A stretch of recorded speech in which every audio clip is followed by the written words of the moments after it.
Welcome back. Close to 800,000 pupils participating in this year's Matric exams, most of them sitting down for their English Paper 1 today. Well, tomorrow pupils will be writing accounting, followed by tourism on Thursday. On Friday, Matrics will sit for maths literacy, and technical maths exams. Quite a hectic schedule there. But how do you cope as a learner, and what can parents do to support their children over the coming weeks? To give us some tips now, we are going to our reporter, Tuba Vilane. He is tracking part of that story for us. Tuba, I won't tell you how long ago I sat down for my Matric examinations, but tell us what the mood is like outside that school there. Good afternoon, Michelle. We are here in Umbilo in Durban, outside the Braytonwood High School, where behind me is the number of learners that have just finished writing their first English paper today. If you look at them and if you talk to them, you can see that they are indeed excited and they are positive that they have did well. And they are positive that the paper that they have just written here will contribute towards their final examination, will contribute positively towards their final results.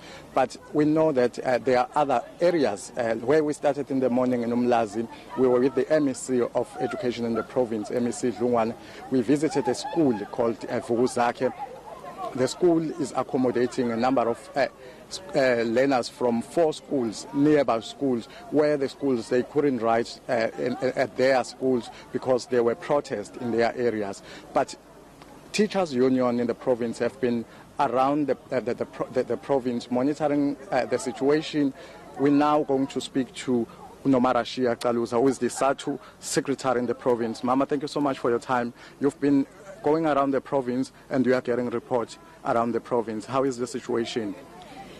We must indicate that as today grade 12 was writing their English paper, we are very excited because we were able to visit a number of schools and there's no disruption, and that is what is comforting us as SATU, because our members who are teachers have been on the ground since the beginning of the year teaching, and there's no way that we can allow a situation where at the end the very same examination assessment of the work that teachers have done gets disrupted. As you can see, we are at Braytonwood High School. The learners are very excited like us as teachers, because it is very important that learners start with a paper that motivates them. We checked with them. They are saying the paper was a very easy paper. That's what they are saying. And to us, it's motivating because it means as they go on with their examinations, they'll be motivated as they will be continuing with the examination. No, Bala, as teachers, if learners are not doing well, you are the one who's always who has always to take the blame. But when the results are good, we always celebrate the kids. I mean, how does that feel? And how do you ensure that you motivate your members and you talk to your members to put more work and to put more effort in ensuring that the results improve? Yes, it's true. It's unfortunate that when results go down, teachers are blamed. But when results go up, very few people remember that there was a teacher behind those results, that there is a teacher who produced the results.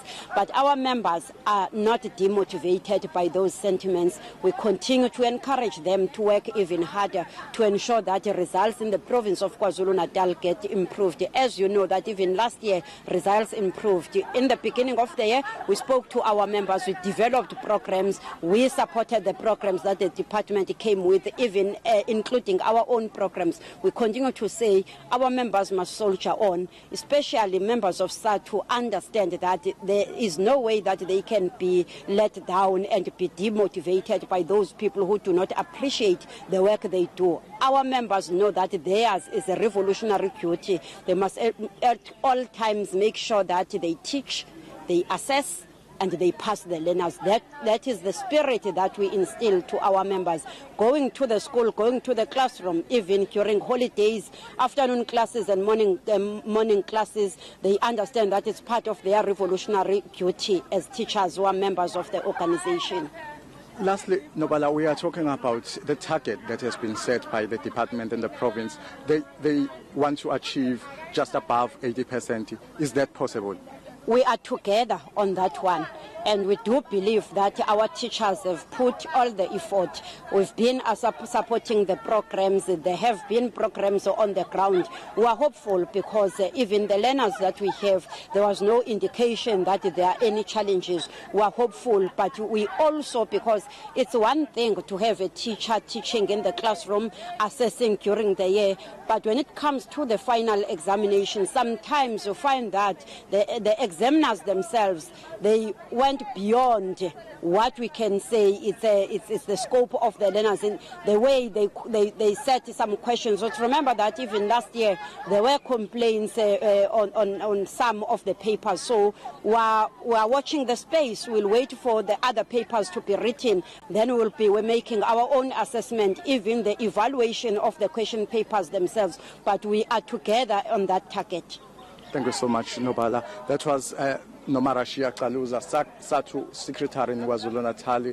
She's saying that they positive and they also support the Department of Education in ensuring that indeed it achieve its target of obtaining more than just above 80% this year. We understand that in previous year they achieved more than 76%, and they are positive that this year they will come back with 80%. All right, all the very best to our Matric students. That was our reporter, Tuba Villan.